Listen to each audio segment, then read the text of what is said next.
Hi, and welcome to another of our daily devotionals, daily online devotionals here at Lutheran Church of the Resurrection. So I am coming to you from the campus, as you can see behind me, a different view today. And I am tired. I had to get up extremely early this morning to begin an all-day Zoom meeting that started at 7 a.m. It's the continuing education that I do in Chicago, which, needless to say, is not in Chicago this year, but they are insisting that I experience jet lag by starting at 7 a.m. And having lunch at 10 in the morning. So I am tired. That's one of the reasons I'm wearing glasses, haven't shaved. I got up so early this morning and came to the church so that I could do that in peace here. But it occurred to me, thinking about this devotion, that many of you are probably feeling tired as well. Tired of the social distancing, tired of the restrictions that have been placed on us. And we've seen protests in the last days and a lot of talk about reopening up and all that. And I want that desperately. But I also do not want all of this to be done for nothing. I certainly do not want to have to repeat this or cost lives by opening up too quickly.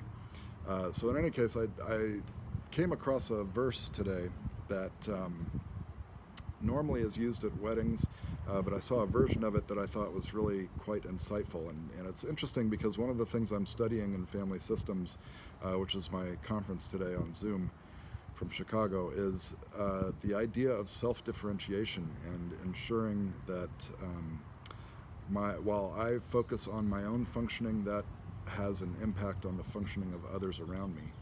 And it's the idea, not unlike we hear on airplanes about putting your oxygen mask on first before you put on that of a child. It's the idea that you cannot help somebody else if you yourself, if you don't help yourself first, if you aren't taken care of for yourself. And that came through really clearly to me in this verse from 1 Corinthians 13, the one on love, and it coming out of the Message version. I wanted to read that to you. If I give everything I own to the poor and even go to the stake to be burned as a martyr, but I do not have love, I've gotten nowhere. So no matter what I say, what I believe, and what I do, I'm bankrupt without love. Love never gives up. Love cares more for others than for self. Love doesn't want what it doesn't have.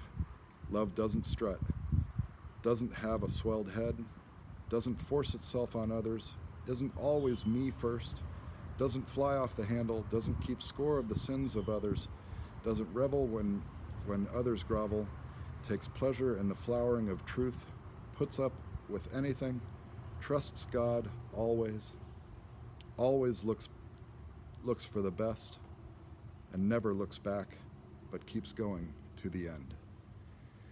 And I found that for me, that is encouraging, this idea that, because I see the social distancing, I see the shelter-in-place orders as acts of love, and that's been highlighted in this. I think when we realize how connected we are in terms of the potential to spread this coronavirus, and how things I touch and other people touch behind me, if I'm not taking precautions, we can spread the virus. And so it occurs to me that it's one of those things that we can do that is an act of love. And it's tough, it's hard, but in caring for ourselves and protecting ourselves, we are also protecting the lives of others. And so I give that to you as a word of encouragement, that you continue to hang in there. Seek connection in whatever ways you've been able to.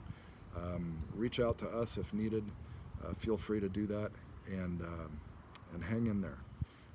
And know that this is part of a way in which we love one another. We love those around us that we don't even know. It's one of the ways that we spread God's love throughout this world. And so I encourage you to hang in there, stick with it. Know that you are providing an act of love to the world, to others around you, and God bless.